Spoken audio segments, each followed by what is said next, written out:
Assalamualaikum warahmatullahi wabarakatuh.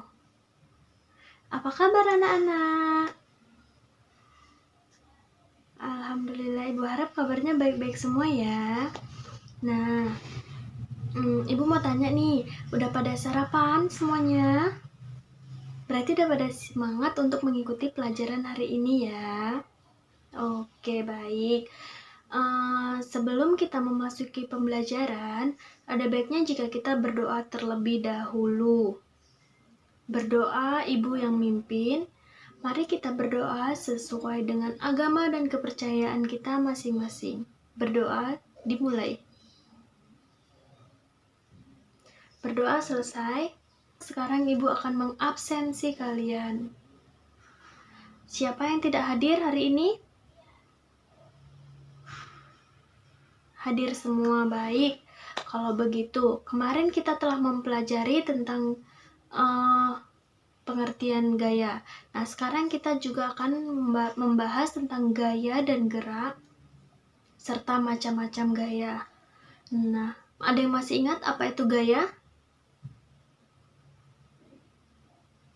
Nggak ada ya, oke. Gaya adalah tarikan dan dorongan suatu benda yang dapat menyebabkan benda bergerak atau berubah bentuk. Gerak adalah perpindahan kedudukan suatu benda karena memperoleh gaya.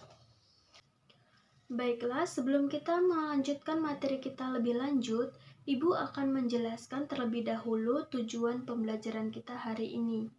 Yang pertama, siswa dapat menjelaskan pengertian gaya dan gerak dengan benar.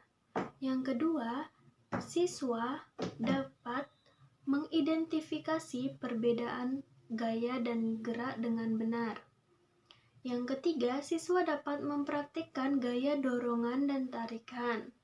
Yang keempat, siswa dapat menyimpulkan hasil percobaan gaya dan gerak secara tertulis. Baik, sekarang Ibu akan menjelaskan tentang gaya dan gerak dalam kehidupan sehari-hari. Nah, tanpa kita sadari, kita dalam kehidupan sehari-hari juga sering melakukan gaya dorongan dan tarikan. Contohnya seperti apa? Nah, contohnya ketika kita membuka dan mendorong pintu. Nah, ketika kita membuka pintu, maka kita melakukan gaya tarikan. Gaya yang kita lakukan pada suatu benda akan mempengaruhi gerak benda tersebut. Contohnya, benda yang semula bergerak akan menjadi berhenti atau berubah arah. Gaya yang kita lakukan pada suatu benda akan mempengaruhi benda tersebut. Contohnya, benda yang semula bergerak akan menjadi diam atau berubah arah. Begitu pula sebaliknya, benda yang semula bergerak akan menjadi diam. Selanjutnya, kita akan memasuki macam-macam gaya. Yang pertama ada gaya gesek.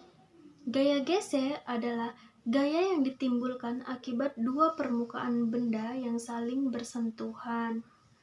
Semakin kasar permukaan benda, maka gaya geseknya semakin besar. Contohnya seperti kampas rem sepeda. Yang kedua yaitu gaya gravitasi. Gaya gravitasi adalah gaya tarik yang dialami suatu benda terhadap pusat bumi. Contohnya seperti buah kelapa jatuh ke bawah. Nah, selain itu manfaat dari gaya gravitasi juga ada. Yang pertama yaitu benda-benda yang ada di bumi tidak terbang ke luar angkasa. Yang kedua, air laut tidak tumpah, tetap berada di permukaan bumi. Dan yang ketiga, manusia dapat berjalan di permukaan tanah. Nah, selanjutnya gaya magnet. Gaya magnet adalah gaya yang ditimbulkan oleh tarikan atau dorongan dari magnet. Gaya magnet ini mempunyai manfaat. Yang pertama, penerapan gaya magnet pada kompas untuk menunjukkan arah. Dan yang kedua, Gaya magnet dapat membantu memindahkan benda-benda besar atau benda-benda yang berat yang terbuat dari besi. Selanjutnya yang keempat ada gaya otot. Gaya otot adalah gaya yang dihasilkan oleh manusia atau hewan. Contohnya seperti gambar di samping. Nah, yang kelima ada gaya listrik. Gaya listrik adalah gaya yang ditimbulkan oleh benda bermuatan listrik.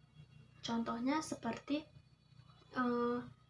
listrik statis, yaitu penggaris plastik jika digesekkan ke rambut, maka akan dapat menarik potongan-potongan kertas. Nah, sampai di sini apakah ada yang ingin ditanyakan? Baik, jika tidak, Ibu akan membentuk kalian menjadi 4 kelompok. Nah, dalam berdiskusi, kalian akan membahas 3 pembahasan. Yang pertama, kalian harus mengidentifikasikan perbedaan gaya dan gerak. Yang kedua, kalian mempraktikkan gaya dorongan dan gaya tarikan. Selanjutnya yang ketiga, kalian harus menyimpulkan hasil percobaan gaya dan gerak secara tertulis. Oke, waktu diskusi kalian telah habis. Silahkan mengumpulkan hasil diskusi kalian ke depan, ke meja depan ya. Nah, berhubung waktu jam pelajaran kita juga sudah habis, maka Ibu akan membagikan soal ini kepada kalian untuk dikerjakan di rumah. Nah, untuk ketua kelas silahkan bagikan. Oke, sampai di sini apakah ada yang ingin dipertanyakan lagi tentang pelajaran yang sudah Ibu jelaskan tadi? Baik, jika tidak, marilah kita akhiri pembelajaran kita ini dengan membaca hamdalah. Alhamdulillahirabbil alamin.